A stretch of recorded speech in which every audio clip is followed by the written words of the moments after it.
राहुल गांधी जी जो इतने इल्ज़ाम लगा रहे हैं इलेक्शन कमीशन पर और मोदी जी पर, तो मेरा उनको एक सजेशन है कि उनको बस एक केस करना है, उसके बाद पीएम मोदी का करियर खत्म।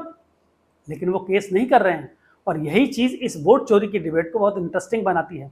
अपोजिशन पार्टीज का कहना है कि बीजेपी वोट चोरी करके इलेक्शन जीत रही है और इसमें इलेक्शन कमीशन उनकी मदद कर रही है। इनका कहना है कि जो बेंगलुरु में महादेवपुरा कॉन्स्टिट्यूंसी है, बीजेपी यहाँ से इसलिए जीती क्यों यहाँ पर 1 लाख से ज़्यादा वोट चोरी हुए। लेकिन एक इंटरेस्टिंग पॉइंट ये है कि महादेवपुरा कॉन्स्टिट्यूंसी में वोटर्स हैं 4.5 लाख या 5 लाख, और अगर 1 लाख से ज़्यादा वोट चोरी हुए हैं तो ये पता लगाने में 2 साल लगे। क्योंकि ये तो सिंपल सा फैक्ट है कि इलेक्शन से पहले वोटर लिस्ट हर पार्टी को मिल जाती है और किसी भी पार्टी के बूथ लेवल एजेंट इसे आसानी से चेक कर सकते हैं और सब करते भी हैं। और एक केस और था, शकुन रानी, गुरप्रीत सिंह दांग, आदित्य श्रीवास्तव जैसे लोगों के एग्जाम्पल लेकर बताया गया कि वोटर्स के नाम रिपीट हो रहे हैं और इन्होंने 1 से ज़्यादा बार वोट किया है। लेकिन इंडिया टुडे, इंडियन एक्सप्रेस और इवन द क्विंट जैसे मीडिया ने अपनी रिपोर्ट में क्लियरली लिखा है कि इन लोगों ने वोट बस एक ही बार किया था और मल्टीपल नेम्स जस्ट एक क्लरिकल एरर है। और फिर ऑपोजिशन नेताओं ने यह भी बोला कि अगर इलेक्शन कमीशन सीसीटीवी फुटेज दे दे तो ऑपोजिशन ये प्रूव कर देगा कि वोट चोरी हुए हैं।